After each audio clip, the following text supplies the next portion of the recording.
Енді біздің подписчиктардың сұрақтарын қойсам. Иә достар, бәріне сәлем, сендермен мен Иманғали, Солайде арнасы және Тайлақ Нұражымен сұхбатты бірінші сендердің сұрақтарымен бастауға шештім.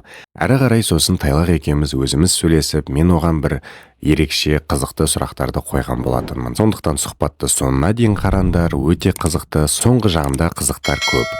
Ал біз бастаймыз. Арнаға тіркелуді ұмытпаңдар. Қызықтырып тұрған олардың сұрақтары. ақш-қа визаны алдыңыз ба деп сұрап жатыр. ақш-қа алған жоқпын әзірше. ақш-қа алмадым да. Ол жақта жекпе-жектерге шақырып жатса бара алмайсыз, иә? Әлде әзір бара алмаймын. Әлде жұмыстан бірақ та мен өзім мына Дубай жақта жекпе-жектерді өткізгім келеді. Қазақстан жақта, мына Катар жақта, мына көбінесе сондай мемлекеттерде жекпе-жек өткізгім келеді. Өйткені сондай мемлекеттерде жекпе-жек әйтеуір өзім қалап тұрамын, сол жаққа барғым келеді. Жақсы. Енді Америкаға да баруым мүмкін, бірақ та әзірше ондай ой болып көрген жоқ. Жақсы. Екінші сұрақ, осы Сахпротимға келдіңіз. Дәулет ағай айтты, ұзақ уақытқа келді деген еді осы жаққа жаттығуға. Және біздің подписчиктарға қызық сұрақ, кіммен спарринг жасап, сөйтіп машықтанып жатырсыз? Мына жерде өзімнің ертіп келген шәкіртім бар, өнеген басқа жігіттер бар, мықты жігіттер бар. Солармен жасаймыз. Көп, негізінен адам көп. Керемет.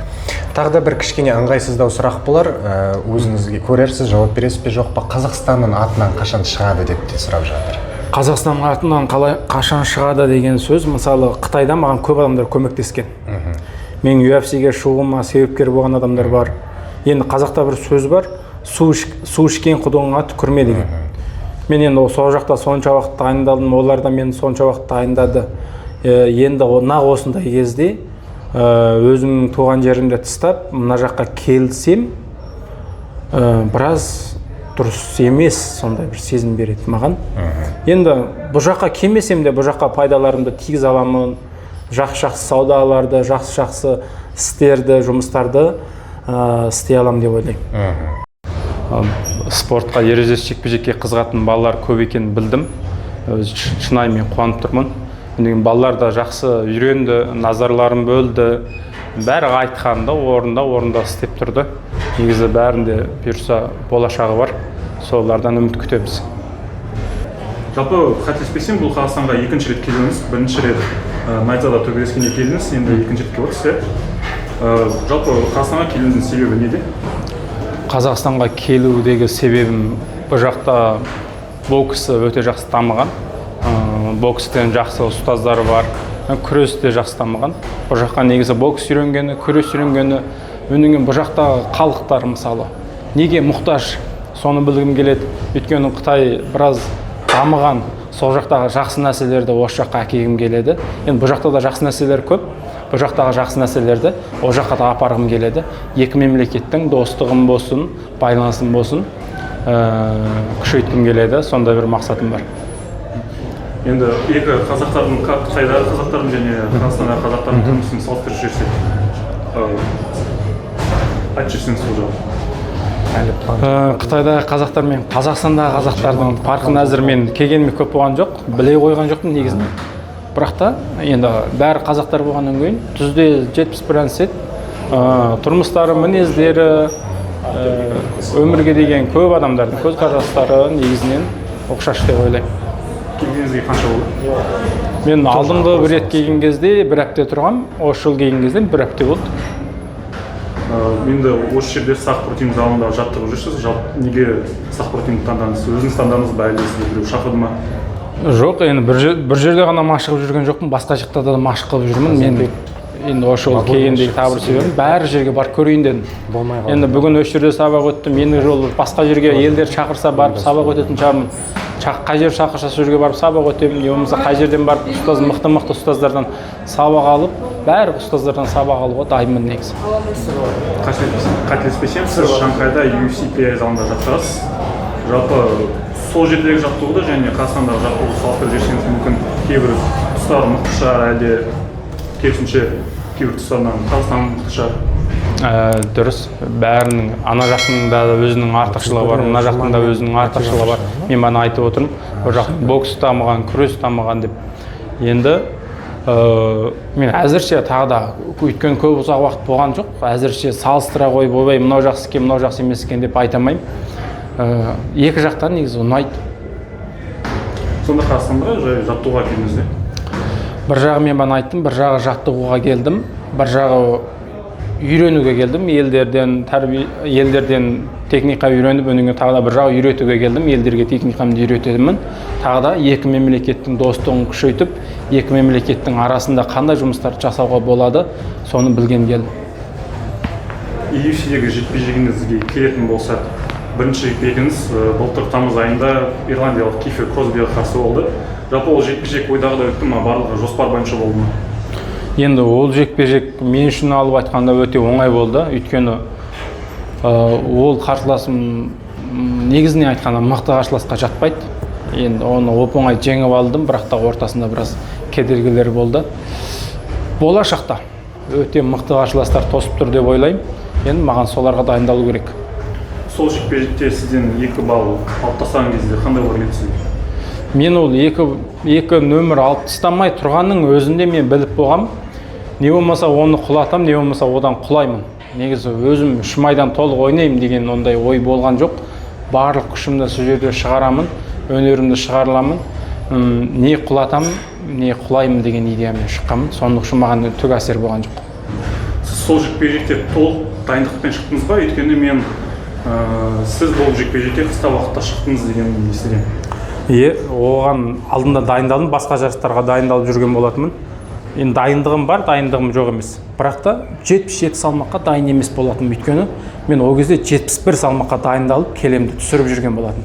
78-ге түсіріп алғам, соның үшін 77 ойнайтынға UFC-ден келгеннен кейін мен қайтадан өз салмағымды жеп шығарып, ең соңғы күні қайтадан түсірдім. Бірақ та басқа жақтағы дайындықтарым жақсы. Енді келесі жекпе-жегіңіз 70-те болады? 71-де болады, Сосын мен жалпы осы тамызға дейін сізге UFC-ден ұсыныстар келді дегенді естіген, бірақ сіз бармаған себебіңіз ол тәжірибе жинау, тағы бір жекпе-жек өткізу рас па? Бармаған себебім өйткені мен әзірше ойласам өзім дайын емеспін. Өйткені менің әзір жарысымды әдеттегі спортшылар алмайды. Көреді мына 13-те 1 екен, 13 рет құлатқан екен, қарсыласын жеңген екен, уақытынан бұрын деп ойлайды да. Көп адамдар мені алмайды. Мені алатындардың көбі жарысымды мықтылар ғана алады. Соның үшін ол мықтылармен түсу үшін маған тіпті де жақсы дайындалу керек, біраз уақыт керек. Соған өзіме біраз уақыт бердім, дайындалып жатырмын. Сонда ұсыныс түскенде UFC-ге шыққан кезде сол кезде мен 100% дайынмын, тәжірибем жетіп отыр деген ой болмады ма? Ондай 100% дайынмын деген ой болған жоқ. Бірақ та қарсыласыма қарасам, қарсыласым мықты болмаған себебінен мен шықтым. Бірнеше жауынгер бар. Олардың ішінде қайсысы чемпион болуы мүмкін деп ойлайсыз? Енді оны бәрі адам біледі. Шапқат аға бар, Асу аға бар. Енді осы екі ағамыз алдыңғы 10-ның қатарында тұр. Шапқат аға негізі белдікке бір қадам ғана дайын тұр. Енді ол кісілерден үміт күтіп отырмыз. Енді ол кісілерге тілеулерін тілеп, осы жерде сол кісілердің чемпион болып шығуына тілектес болып отырамыз. Сіздің найзадағы жекпе-жегіңізден кейін көп жанкүйерлер сіз шафқатпен жаттығу керек деп ойларын айтқан. Сол туралы ойларыңыз бар ма? Енді Шапқат ағадан барып үйренгім келеді. Енді бірақ та ұзақ уақыт ол кісінің қасында жүре аламын деп айтамаймын. Өйткені ол кісінің де өзінің уақыты бар. Ол кісі енді қалың адамды қасына ертіп жүріп машық қылғанға келмейді. Өйткені ол кісінің өзінің жарысы бар, өзі дайындалады. Ол кісі негізінен мен ойласам, жеке бөлек дайындалғанын жақсы көреді, елдердің мазалағанын жақсы көрмейді. Енді ол кісінің мазалағым жоқ, бірақ та уақыты шығып жатса, мен барып біраз уақыт үйренгім бар ол кісіден. 1 ай бола ма, 15 күн бола ма, біраз болса да тәжірибелерін сұрап, кезігіп, үйренсем деген ниетім бар. Бірінші сіздің мастер-классыңыз жайлы айтқым келіп тұр. Мына мастер-класста менталдық духовный жағына көп мән беретін сияқтысыз. Бана отырып тыныс алған кезде, мына ойлар, жаман ойлар мазалаған кезде адам көбінесе дұрыс нәрселер істей алмайды, көбінесе ойларына, және біздің заманда информация көп, тревожка, адамдар көбінесе сондайға бейім. Сіздің соныңыз маған ерекше ұнады, сондаймен жұмыс жасағаныз, тек қана физикалық тұрғыда емес, және мына ішкі жан тәнімен де жұмыс жасайды екенсіз. Екінші машығымыз тыныс алмай, тынысты жинап аламыз да, соны сығып суын астында сөйткен кезде тыныс алмай жүрсіңдер ғой. Сол сияқты тыныс алмай, қаншасы күн шыдай аласың, соны көреміз. 30 бола ма, 20 бола ма, тыныс ала алмай, шыдай алмай кеткен кезде қайтадан бір шығарып, қайтадан тыныс алып, қайтадан сол тынысты сақтауды машығын жасайды. Түсінді ма? 20 секунд от, 40 секунд от, 1 минут бола береді. Тыныс жинаған кезде сол тынысты жібермей отырамыз да, 1 минут, 2 минут, давай. Оған қалай жеттіңіз, сол жайлы айтсаңыз маған соныңыз құлақ тұр. Бұны мен 16 жасымнан бастап кітап оқуға қызықтым.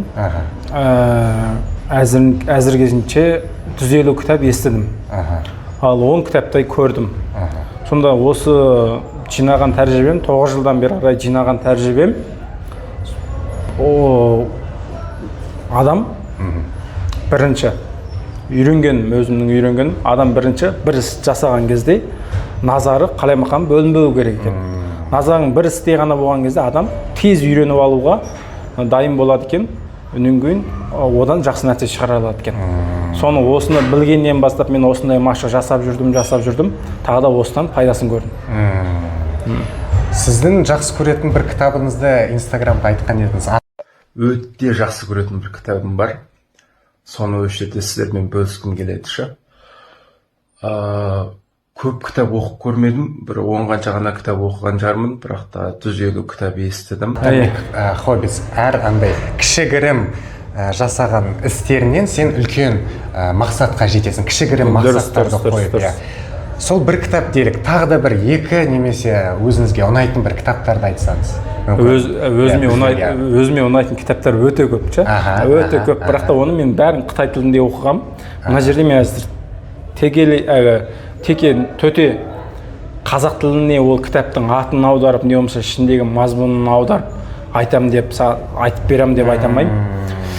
Одан бөлек бір кітап ұнайды маған, жапониялық бір кісі жазған. Жапония бойынша 4 байдың 1 байы. Ол 2 серіктестікті дүниежүзі бойынша 500 мықты серіктестіктің ішіне кіргізген. Даушын Хэфу дейміз біз қытайшалап. Даушын Хэфу дей қоямыз. Ол айтуы бойынша адам жұмыс жасаған кезде дұрыс энергиямен жұмыс жасау керек. Дұрыс идеямен, дұрыс ниетпен жұмыс жасау керек. Қандай дұрыс деген кезде адам әрқандай сауда әсіресе, сауда істесе, әрқандай жұмыс істесе, елден қалай пайда алам емес, елге қалай пайдамды тигізем деп ойлау керек. Мысалы, мен Алматыға келдім, мен мысалы Алматыға пайдамды тигізетін идея болса, мен ойлаймын, Алматыда не бар, не жоқ. Ел істеп ақша тауып жатқан нәрсені мен ашпаймын. Елмен сауда таласпаймын да. Мен ойлаймын да, не жоқ нәрсе, не жоқ болады, мен соны ашам, адамдарға пайдам тигізем, адамдардың проблемасын шешем. Сонда ғана мен жақсы табысқа жетуіме болады. Сонда осындай ниетпен жұмыс жасаған кезде сен бірінші көңіл күйің жақсы болады. Екінші, ақшаны да тауып аласың. Өйткені сен елдің проблемасын шешкеннен кейін, елдің бас ауруын шешкеннен кейін, елдер де өздерінің тиістісін саған береді. Сен осы арқылы өзіңді де мықты қылдыра аласың, елді де бақытты қылдырып, елдерінде де жұмыстарын шешіп бере аласың. Керемет. Сіздің сонда осы Алматыда қандай мақсат әзірге көрдіңіз ба? Қандай мәселені шеше аласыз, немен көмектесе аласыз? Мен Алматыда байқағанымда, Алматыда келгеніме көп болған жоқ. Осы 1-2 күн ғана болды, осы аралап жүргеніме. Аралап жүргеніме 1-2 күн ғана болды. Соны әзір айтамаймын енді. Бір нәрсе бар, бір нәрсе жоқ деп айтамаймын. Енді бір жарым жылдан кейін ба, 1 жылдан кейін ба байқасам, байқап жатсам, мықты саудагер ағаларды іздеп, осындай нәрселерді ашсаңыздар қандай болады деп оларға пікір беретін боламын.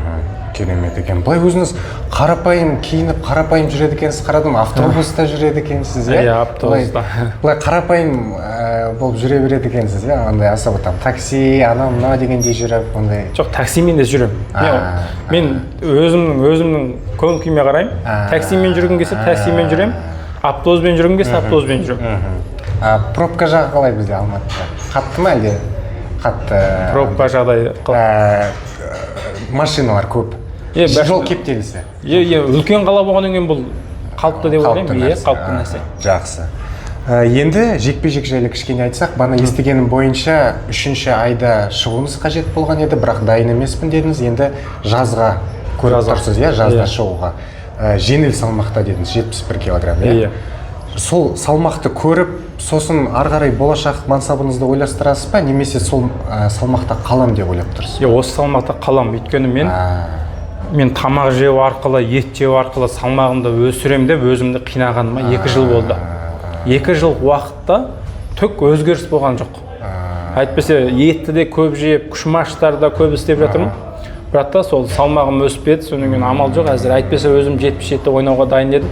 Бірақ та оған салмағым өспегеннен себебінен қазір қайтадан 71-ге дайындалып жатырмын. Табиғи сонда салмағыңыз сондай болып тұр, ары қарай бармай тұр ғой. Бармай тұр. Түсінікті.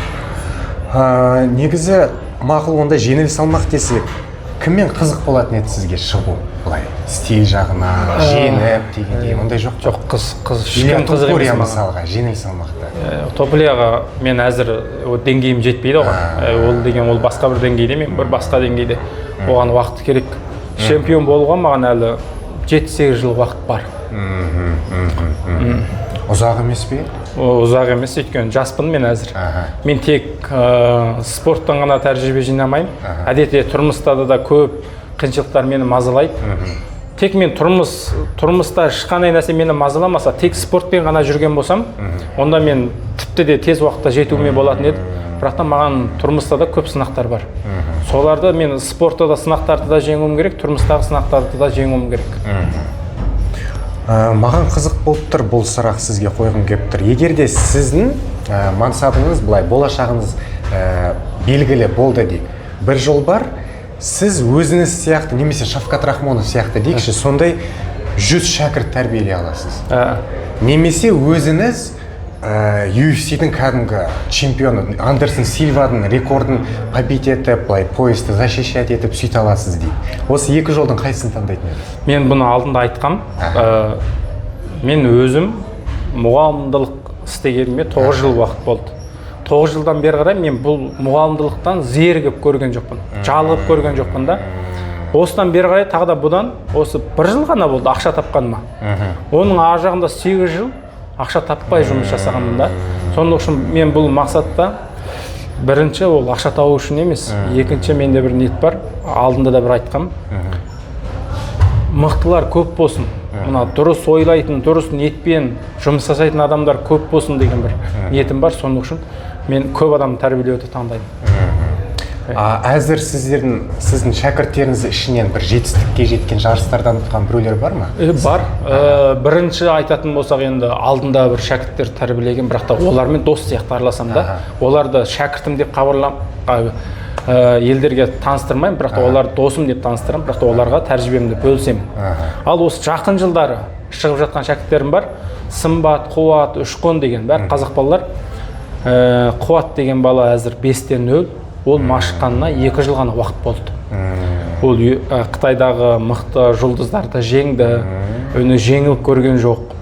Машыққанына 2 жыл уақыт болса да өте қатты, өте тез дамыды. Өйткені оның жүрген жолы дұрыс, біз басқан қателіктерді ол басқан жоқ.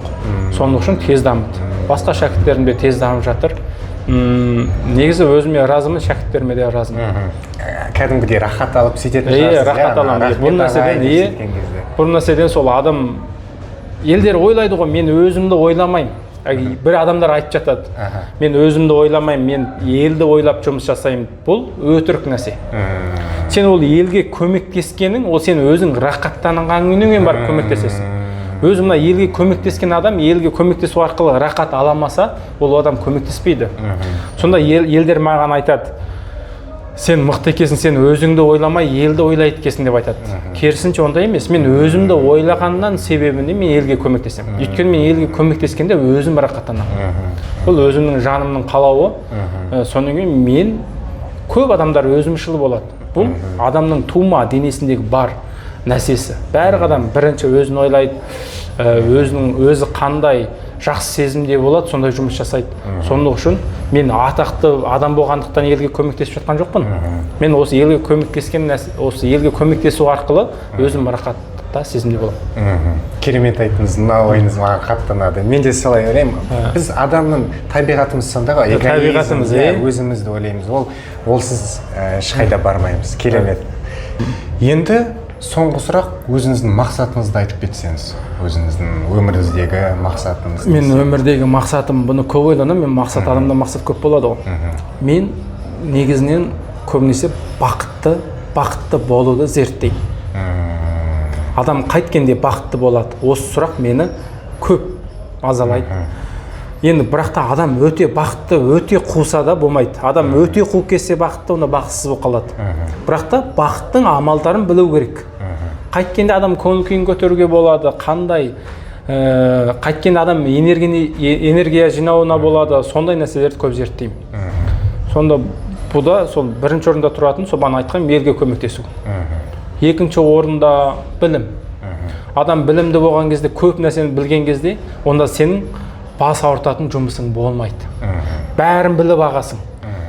Пирамида келді, шеше саласың. Біліп тұрсың оны қалай шешетін. Сонда адам білімді болған сайын бас ауруы азаяды да, рахатта сезімде болады. Бірақ енді осы жайлы тағы да зерттейтін боламын. Кейін енді өзімнің мақсатым, өзімнің өмірлік тәжірибемді кітап қылып шығаратын боламын. Керемет. Өз басым оқимын.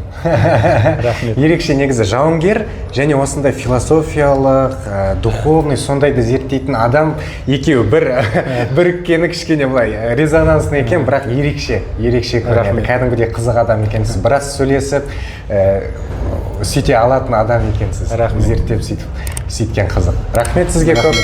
Аман болыңыз. Күшті сұхбат болды. Рахмет көп. Иә достар, сұхбат жайлы не ойлайсыңдар? Тайлақты басқа қырынан көрсете алдым ба? Комментарияға өз ойларыңды жазып кетіңдер. Нені қосу керек, нені азайту керек? Барлығын оқып, дамуға тырысамыз. Сендермен болған мен Иманғали, Солайде арнасы. Жақсы жаңалықтарда жүздескенше, біздің қазақ чемпиондар көбейсін. Аман болыңдар.